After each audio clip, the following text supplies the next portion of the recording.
Hello guys, welcome to my YouTube channel. My name is Harjeet Kaur. आज हम discuss करेंगे 11th of अप्रैल के daily current affair questions.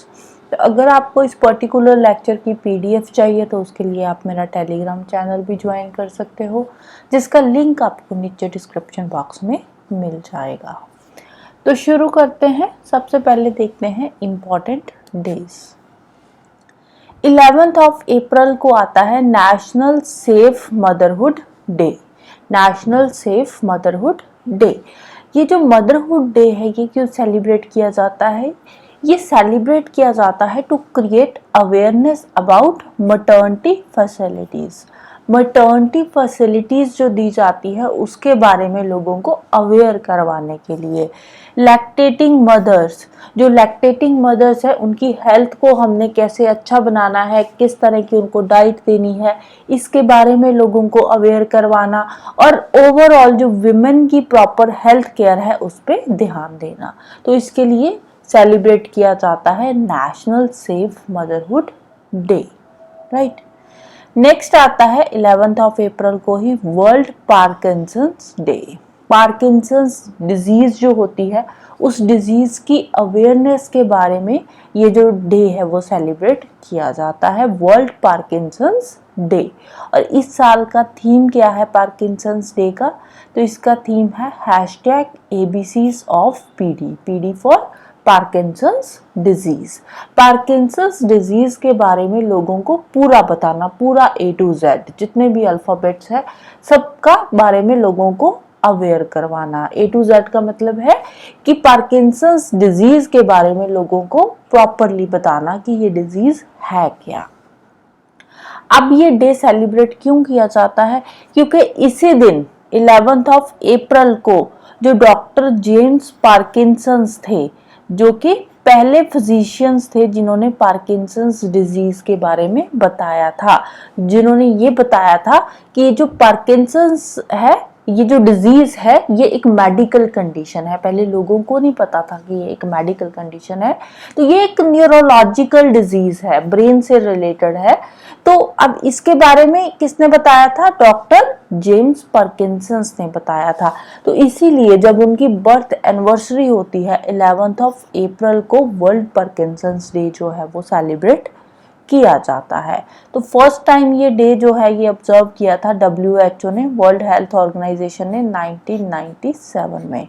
तो 1997 के बाद हर साल 11th ऑफ अप्रैल को वर्ल्ड पार्किंसंस डे जो है वो सेलिब्रेट किया जाता है। Got it? नेक्स्ट चलते हैं। फर्स्ट क्वेश्चन है आज का, India's first gene therapy for cancer launched at. Cancer के लिए एक जीन थेरेपी इंडिया ने लॉन्च करी है। तो ये जो जीन थेरेपी है ये लॉन्च करी गई है IIT बॉम्बे में। कहाँ पे ये जीन थेरेपी है? ये जीन थेरेपी होगी IIT बॉम्बे में। जो IIT बॉम्बे के डॉक्टर्स हैं उन्होंने ये जीन थेरेपी लॉन्च करी है with the help of doctors at Tata Memorial Centre Mumbai. Tata Memorial Centre Mumbai के डॉक्टर्स के साथ मिलकर ये जीन थेरेपी जो है वो लॉन्च करी गई है IIT बॉम्बे के अंदर, राइट। और ये हमारे इंडिया की, हमारी कंट्री की पहली home grown anti cancer CAR T cell therapy है। इसका नाम क्या है?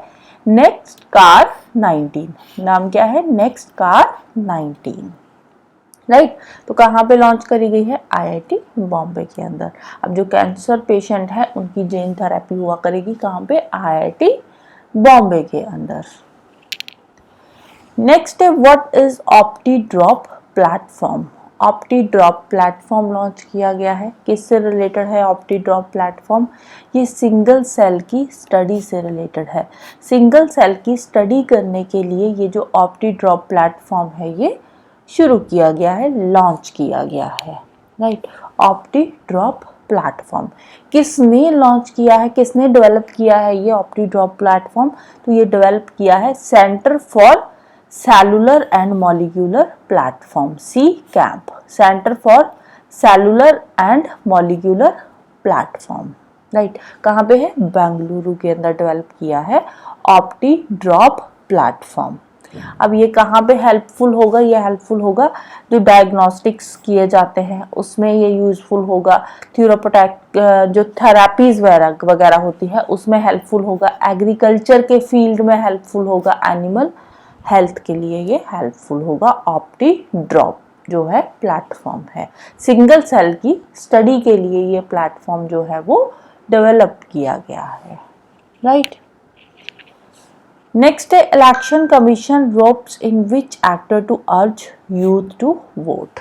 यूथ को वोट देने के लिए इनकरेज करने के लिए रिसेंटली एक एक्टर को अपॉइंट किया गया है जो कि इनकरेज करेगा यूथ को वोट देने के लिए, राइट।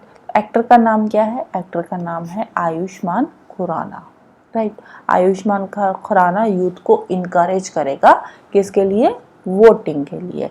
इलेक्शंस आने वाली है तो इसीलिए ये काम जो है इलेक्शन कमीशन कर रहा है।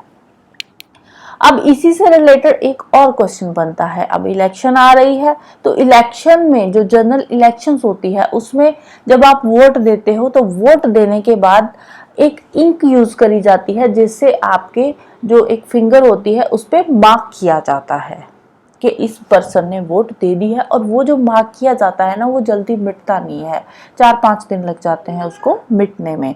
तो कौन सी इंक, ये जो इंक यूज करी जाती है ये किस चीज से बनाई जाती है? तो ये जो इंक इसमें यूज होती है जनरल इलेक्शन के अंदर, तो ये इंक बनाई जाती है सिल्वर नाइट्रेट से, राइट।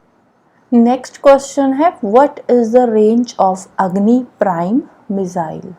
रिसेंटली अग्नि प्राइम मिसाइल जो है ये टेस्ट फायर करी गई है, सक्सेसफुली टेस्ट फायर करी गई है off the coast of Odisha, right. तो ये जो अग्नि प्राइम मिसाइल है ये क्या है, इसकी रेंज कितनी है? इसकी रेंज है 1000 to 2000 किलोमीटर तक की इसकी रेंज है। ये एक न्यूक्लियर मिसाइल है। तो बेसिकली ये जो अग्नि प्राइम मिसाइल लॉन्च करी गई है ये पाकिस्तान के लिए लॉन्च करी गई है। ये किसके लिए है? पाकिस्तान के लिए लॉन्च करी गई है कि कल को अगर पाकिस्तान अटैक करता है तो हम आगे से अग्नि प्राइम मिसाइल की हेल्प से अटैक कर सकते हैं, क्योंकि इसकी रेंज जो है वो पाकिस्तान तक की ही है, चाइना तक हम इससे अटैक नहीं कर सकते। तो इससे पहले एक मिसाइल आई थी जिसका नाम था अग्नि 5 मिसाइल। तो ये जो अग्नि 5 मिसाइल थी इसकी रेंज थी 5000 किलोमीटर की। तो ये वाली जो मिसाइल बनाई गई थी ये surface to surface ballistic missile थी, ये भी बैलिस्टिक मिसाइल है। तो ये जो मिसाइल अग्नि 5 आई थी ये चाइना के लिए थी क्योंकि इसकी रेंज चाइना तक की थी, 5000 किलोमीटर तक की थी। लेकिन जो अग्नि प्राइम मिसाइल है इसकी रेंज है 1000 to 2000 किलोमीटर जो कि पाकिस्तान तक की है, राइट। नेक्स्ट है Katchatheevu island is located in which ocean. Katchatheevu island जो है ये रिसेंटली न्यूज़ में है। अब न्यूज़ में है तो इससे रिलेटेड क्वेश्चन आ सकता है कि कौन सी टेरिटरी में आता है, कौन से ओशियन में है, तो इस तरह के क्वेश्चन यहाँ से बन सकते हैं। तो फिलहाल के लिए यहाँ पे ओशियन से रिलेटेड क्वेश्चन पूछा गया है, तो कौन से ओशियन में ये लोकेट करता है? तो कच्छथीवू आइलैंड आता है इंडियन ओशियन के अंदर, इंडिया एंड श्रीलंका के सेंटर में आता है। जो पाक स्ट्रेट है, यहाँ पे क्या है? पाक स्ट्रेट है, तो पाक स्ट्रेट में आता है Katchatheevu island between India and Sri Lanka, right. तो कहाँ पे है ये? पाक स्ट्रेट पे, पाक स्ट्रेट में आता है ये कच्छथीवू आइलैंड इंडिया एंड श्रीलंका के बीच में। और फिलहाल के लिए जो ये कच्छथीवू आइलैंड है ये कौन सी कंट्री के अंडर आता है? तो ये श्रीलंका के अंडर आता है। कौन सी कंट्री के अंडर है? श्रीलंका के, राइट। कच्छथीवू आइलैंड श्रीलंका की टेरिटरी में ये आता है। अब ये न्यूज़ में क्यों है? ये जो कच्छथीवू आइलैंड है ये एक अनइनहैबिटेड बैरन आइलैंड है, यहाँ पे कुछ नहीं होता, बैरन आइलैंड है, कोई रहता नहीं है। तो यहाँ पे एक चर्च है कच्छथीवू आइलैंड में, तो यहाँ पे साल में आई थिंक एक बार कुछ होता है फेस्टिवल वगैरह, तो उसके लिए इंडिया और श्रीलंका के दोनों साइड के लोग ही उसको अटेंड करते हैं कच्छथीवू आइलैंड में। अदरवाइज यहाँ पे कुछ नहीं है, बैरन आइलैंड है, अनइनहैबिटेड है, कोई नहीं रहता यहाँ पे, राइट। तो अब ये मुद्दा क्या है कच्छ थीवू आइलैंड का। कच्छ थीवू आइलैंड पहले 1921 से पहले अगर हम बात करें तो इस पे कोई भी जो था क्वेश्चन नहीं आता था, कोई भी कंट्रोवर्सी नहीं थी इसको लेकर। लेकिन 1921 में जो ब्रिटिश इंडिया था, इंडिया में ब्रिटिशर्स थे 21 में, ब्रिटिश इंडिया और इस साइड क्या था ब्रिटिश सिलोन, ब्रिटिश सिलोन श्रीलंका जिसको बोलते हैं आज की डेट में।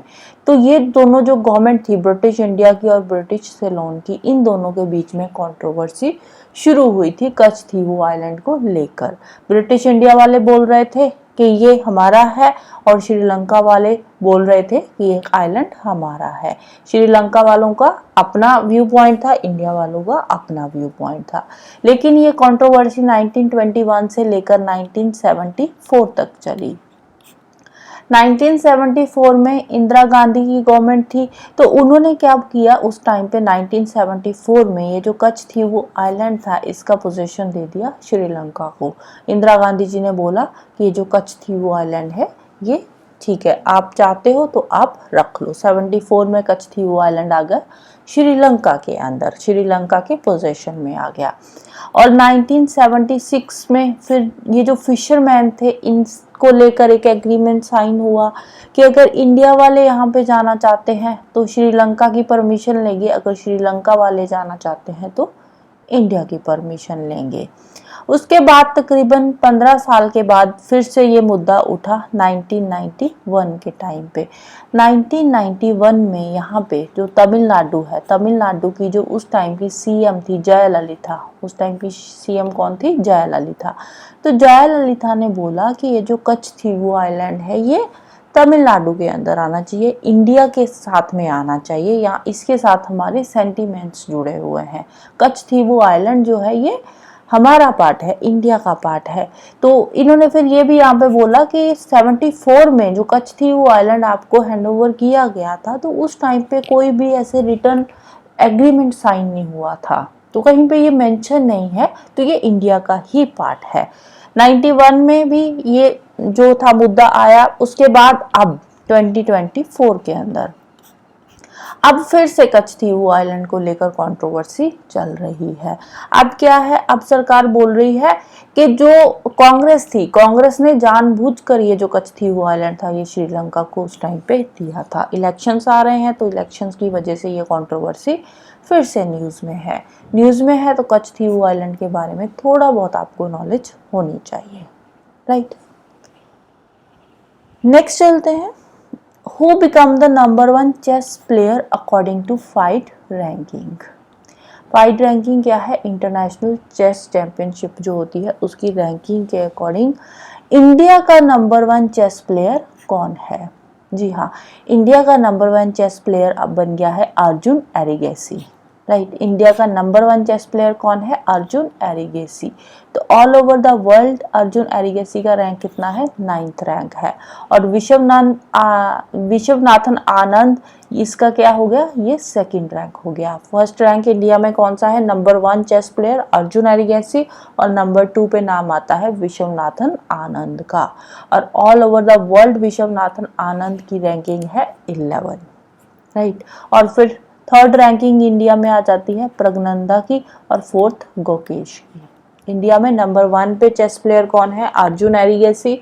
नंबर 2 पे नाम आता है अब विश्वनाथन आनंद का।